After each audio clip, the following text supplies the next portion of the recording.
नमस्कार दोस्तों, आपका जेसी जागरण क्लास में स्वागत है। तो दोस्तों आज हम दिनांक 30 जनवरी 2022 के करंट अफेयर्स के बारे में अध्ययन करेंगे।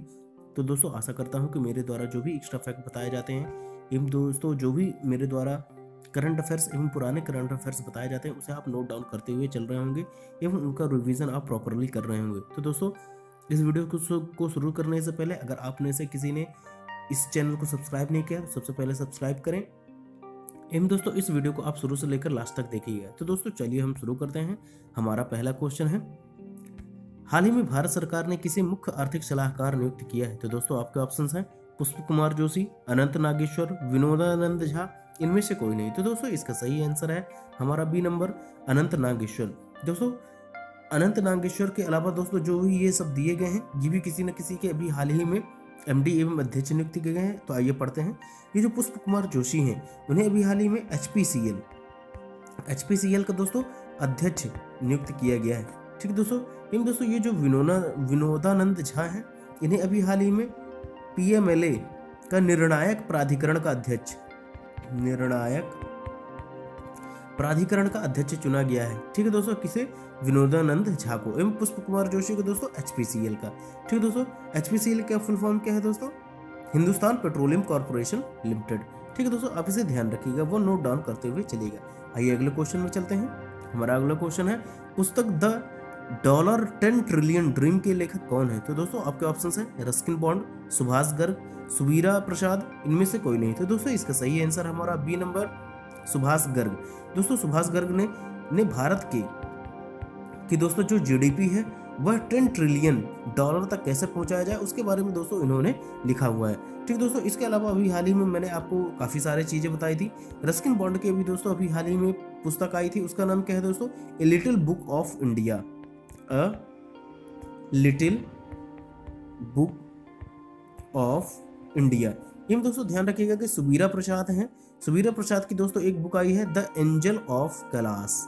The angel of Kailash. तो दोस्तों आप इन सभी चीजों को जरूर नोट डाउन करते हुए चलिएगा, ये काफी महत्वपूर्ण क्वेश्चंस हैं। आइए अगले क्वेश्चन में चलते हैं। हमारा अगला क्वेश्चन है, वर्ल्ड गोल्ड काउंसिल के अनुसार वैश्विक सोने की मांग कितने % बढ़ी है? तो दोस्तों आपके ऑप्शंस है 5%, 10%, 15%, 20%।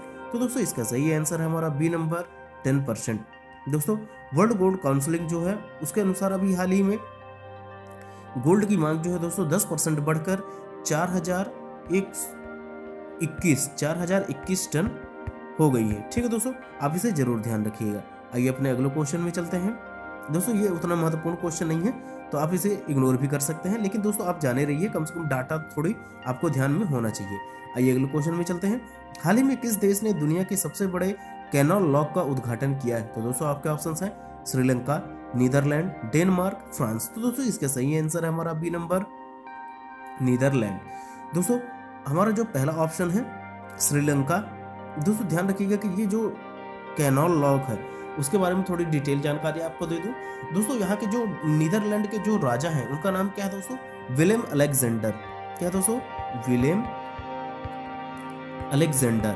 ठीक है दोस्तों, इस कैनाल की दोस्तों जो लंबाई है वह है 500 मीटर एवं दोस्तों चौड़ाई जो है इसकी 70 मीटर है। तो आप इसे जरूर ध्यान रखिएगा। एवं दोस्तों ध्यान रखिएगा कि अभी जो हमारे अदर ऑप्शंस हैं जैसे श्रीलंका में अभी हाल ही में दोस्तों भारत के साथ विज्ञान और प्रौद्योगिकी हेतु अभी समझौता किया है। एवं दोस्तों डेनमार्क के साथ दोस्तों भारत ने अभी हाल ही में हरित ऊर्जा, ग्रीन एनर्जी के लिए दोस्तों समझौता किया है। एवं दोस्तों फ्रांस के साथ अभी हाल ही में भारत ने स्वास्थ्य समझौता, वो दोस्तों ब्रिटेन के साथ, एक और जोड़ लें, ब्रिटेन के साथ दोस्तों अभी हाल ही में मुफ्त व्यापार समझौता। क्या दोस्तों? मुफ्त व्यापार समझौता के लिए अभी हाल ही में हस्ताक्षरण किए हैं। तो दोस्तों आप इन सभी चीजों को जरूर नोट डाउन करते हुए चलिएगा, जो कि आपके लिए काफी महत्वपूर्ण क्वेश्चंस हैं। आइए अगले क्वेश्चन में चलते हैं। हमारा अगला क्वेश्चन है, हाल ही में भारत का सबसे बड़ा ईवी चार्जिंग स्टेशन कहाँ खोला गया है? तो दोस्तों आपके ऑप्शंस हैं दिल्ली, गुड़गांव, अमृतसर, जयपुर। तो दोस्तों इसका सही आंसर हमारा बी नंबर, गुड़गांव। दोस्तों अभी हाल ही में गुड़गांव में दोस्तों भारत का सबसे बड़ा ईवी चार्जिंग स्टेशन खोला गया है, जहां पे दोस्तों लगभग 100 चार्जिंग पॉइंट्स हैं। ठीक दोस्तों। इन दोस्तों एक क्वेश्चन है, मैंने आपको पहले बताया था कि हमारे देश का सबसे ऊंचाई पर स्थित ईवी चार्जिंग स्टेशन कहाँ, किस राज्य में खुला हुआ है? तो वह है दोस्तों हिमाचल प्रदेश। ठीक है दोस्तों, आप इन सभी चीजें, ये पुराने करंट अफेयर्स है दोस्तों, तो आप इन सभी चीजों का नोट डाउन करते हुए चलिएगा। अगर आपको ध्यान नहीं होगा, अगर आपको ध्यान है तो इससे अच्छी बात हो ही नहीं सकती। तो दोस्तों ध्यान रखिएगा इस चीज को कि यह किस दोस्तों नेशनल हाईवे पर स्थित है, दिल्ली जयपुर हाईवे पर। दिल्ली जयपुर हाईवे पर दोस्तों सबसे बड़ा चार्जिंग स्टेशन लगाया गया है। ठीक है दोस्तों, आप इसे जरूर ध्यान रखिएगा। कभी कभी क्वेश्चन जो होते हैं दोस्तों वह नेशनल मार्ग के आधार पर भी पूछ लिए जाते हैं, तो आप इसे जरूर ध्यान रखिएगा। आइए अगले क्वेश्चन में चलते हैं।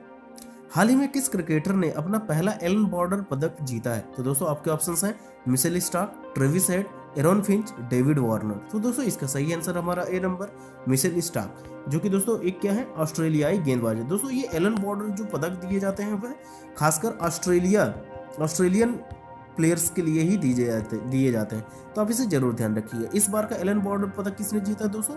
मिशेल स्टार्क ने। ठीक है दोस्तों, तो दोस्तों आप इन सभी चीजों को नोट डाउन कर लीजिएगा। आइए अगले क्वेश्चन में चलते हैं। हमारा अगला क्वेश्चन है, हॉकी महिला एशिया कप में भारत ने कौन सा पदक जीता है? तो दोस्तों आपके ऑप्शंस हैं स्वर्ण पदक, रजत पदक, कांस्य पदक, इनमें से कोई नहीं। तो दोस्तों इसका सही आंसर है हमारा सी नंबर, कांस्य पदक। दोस्तों ये जो हॉकी महिला एशिया कप कहाँ पे आयोजित किया जा रहा है दोस्तों? ओमान के मस्कट में।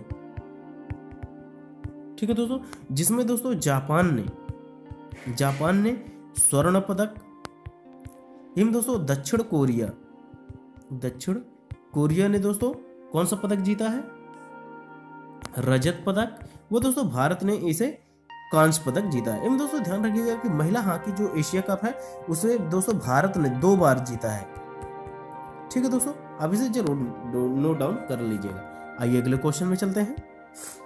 हाल ही में पीएम श्री नरेंद्र मोदी जी ने पंडित जसराज कल्चरल फाउंडेशन का शुभारंभ किया है, वे कौन थे? तो दोस्तों आपके ऑप्शंस हैं शास्त्रीय गायक, शास्त्रीय नृत्यक, शास्त्रीय वादक, इनमें से कोई नहीं। तो दोस्तों इसका सही आंसर है शास्त्रीय गायक। ठीक है दोस्तों, ये दोस्तों इतना इंपॉर्टेंट क्वेश्चन शायद ना हो, लेकिन आप ये जरूर ध्यान रखिए कि पंडित जसराज जो है वह किससे संबंधित है? शास्त्रीय गायक से। तो इस पर क्वेश्चन आ सकता है।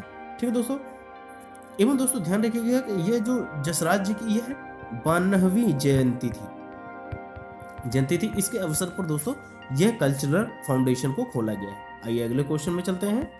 हमारा अगला क्वेश्चन है, हाल ही में NHRC प्रतियोगिता में किस फिल्म का चयन किया गया है? तो दोस्तों आपके ऑप्शंस हैं जय भीम, मराकर, स्ट्रीट स्टूडेंट, इन दोस्तों आप चौथा नंबर कर्फ्यू जोड़ सकते हैं। ठीक है दोस्तों, तो इनमें से आपका ऑप्शन इनमें से कौन सा सही ऑप्शन है? दोस्तों आपका नंबर है सी नंबर, दोस्तों स्ट्रीट स्टूडेंट को दोस्तों अभी हाल ही में NHRC दोस्तों इसका फुल फॉर्म है दोस्तों नेशनल ह्यूमन राइट्स कमीशन। ठीक है दोस्तों, इसमें अभी हाल ही में दोस्तों स्ट्रीट स्टूडेंट को अभी हाल ही में बेस्ट फिल्म का अवार्ड प्रदान किया गया है। इन दोस्तों ध्यान रखिएगा कि जय भीम एवं मराकर को भी दोस्तों अभी हाल ही में दोस्तों बांग्लादेश में अभी हाल ही में आयोजित 20वें अंतर्राष्ट्रीय फिल्म फेस्टिवल में दोस्तों इन्हें अभी हाल ही में सबसे अच्छी फिल्म का अवार्ड दिया गया है। ठीक है दोस्तों, अब इसे ध्यान रखिएगा। इन दोस्तों जय सूर्या को बेस्ट एक्टर का अवार्ड दिया गया है। ठीक है दोस्तों, अब इन सभी चीजों को ध्यान में रखिएगा। आइए अगले क्वेश्चन में चलते हैं। तो दोस्तों हमारा अगला क्वेश्चन है, हाल ही में कितने गांवों को उत्कृष्टता के गांवों में परिवर्तित करने हेतु सरकार द्वारा निर्णय लिया गया है? तो दोस्तों आपके ऑप्शंस हैं 100, 150, 200, 250। तो दोस्तों इसका सही आंसर है हमारा बी नंबर 150। दोस्तों अभी हाल ही में इजरायली तकनीक का प्रयोग करते हुए दोस्तों अभी हाल ही में 150 गांवों को उत्कृष्टता गांव की श्रेणी में परिवर्तित करने का निर्णय सरकार के द्वारा लिया गया है। ठीक है दोस्तों, इसमें दोस्तों ये जो 150 गांव हैं वह 12 राज्यों से चुने जाएंगे। ठीक है दोस्तों, जिसमें किस देश की सहायता ली जाएगी दोस्तों? इजराइल। ठीक है, आप इन सभी चीजों को ध्यान रखिएगा। आइए अपने अगले क्वेश्चन में चलते हैं। हमारा अगला क्वेश्चन है, हाल ही में SPMCIL ने किन स्थानों पर नई बैंक नोट एवं प्रिंटिंग लाइन की स्थापना की है? तो दोस्तों आपके ऑप्शंस हैं Nashik, Dewas, Hoshangabad, A and B दोनों। तो दोस्तों इसका सही आंसर है डी नंबर, ए और बी दोनों। नासिक एवं देवास में दोस्तों अभी हाल ही में SPMCIL, दोस्तों इसका फुल फॉर्म है security printing and minting corporation of India limited. ठीक है दोस्तों, अब इसे ध्यान रखिएगा, जिसका काम है दोस्तों कि देश में अलग अलग जगहों पर जो भी प्रिंटिंग नोट जो प्रिंटिंग होते हैं, हमारे सिक्योरिटी पेपर्स जो प्रिंट होते हैं, सिक्कों की ढलाई की जाती है, वह उसके द्वारा ही मान्यता प्रदान की जाती है। ठीक है दोस्तों, किसके द्वारा? SPMCIL के द्वारा। तो दोस्तों अभी हाल ही में नासिक एवं देवास में अभी हाल ही में नई बैंक नोट प्रिंटिंग के लिए दोस्तों एक नई लाइन की स्थापना की गई है। तो आप इसे जरूर ध्यान रखिएगा। एवं दोस्तों ध्यान रखिएगा कि यह जो कंपनी है दोस्तों, यह अनुसूची ए में सम्मिलित है। ठीक है दोस्तों, अब इसे ध्यान रखिएगा। आइए अगले क्वेश्चन में चलते हैं। हाल ही में चीनी शोधकर्ताओं ने किस तरह के कोरोना वायरस का भी हाल ही में खोज किया है? तो दोस्तों आपके ऑप्शंस हैं ओमिक्रो, निवोकोरो। एवं दोस्तों इसमें ऑप्शंस नहीं शो कर रहे हैं, तो आप लिख लीजिए एक्सकोव व मेलिनोव। तो दोस्तों इनमें से सही आंसर है हमारा बी नंबर, नियोकोव। ठीक है दोस्तों, अभी हाल ही में चीन के शोधकर्ताओं ने दोस्तों नए तरह के वायरस की खोज की है। तो दोस्तों उसका नाम क्या है दोस्तों? नियोकोव। एवं दोस्तों ओमिक्रोव कहाँ पे पाया गया था दोस्तों? फ्रांस में। सबसे पहले कहाँ पे पाया गया था दोस्तों? ओमिक्रोव फ्रांस में पाया गया था। तो आप इन सभी चीजों को नोट डाउन कर सकते हैं दोस्तों। ये इतना इंपॉर्टेंट शायद क्वेश्चन ना हो, तो आप ये आपके अनुसार है कि आप इसको कितनी महत्वता देते हैं। दोस्तों ध्यान रखिएगा कि जो भी मेरे द्वारा बताया जाता है उसे आप प्लीज नोट डाउन करते हुए चलिएगा। अगर आपको यह वीडियो अच्छा लगा तो please subscribe my channel JC Jagran classes and please like and share this video. तो दोस्तों चलिए हम चलते हैं अपने अगले क्वेश्चन में, जिसका आंसर आपको देना था। तो दोस्तों क्वेश्चन है, हाल ही में भारत का भ्रष्टाचार सूचकांक में कौन सा स्थान रहा है? तो दोस्तों आपके ऑप्शन थे 82, 83, 84, 85। तो दोस्तों इसका सही आंसर है हमारा चौथा नंबर 85। दोस्तों यह 2021 के लिए है। एवं दोस्तों 2020 में दोस्तों भारत का स्थान कितना था? 86वां स्थान था। एवं दोस्तों पहले स्थान पर कौन सा था दोस्तों? डेनमार्क। ठीक है दोस्तों, सबसे कम भ्रष्टाचार किस देश में दोस्तों? डेनमार्क। उसके बाद दोस्तों है न्यूजीलैंड। तो आप इन सभी चीजों को जरूर नोट डाउन करते हुए चलिए। तो दोस्तों अब हम चलते हैं अपने नेक्स्ट वीडियो में। एवं दोस्तों ध्यान रखिएगा कि मैं कुछ MP की भी चीजें दोस्तों अब कुछ अपलोड करूंगा वीडियो, तो आप उसके बारे में भी वॉच आउट कर सकते हैं। ठीक है दोस्तों, तो मिलते हैं अपने नेक्स्ट वीडियो में। तब तक के लिए जय हिंद, जय भारत।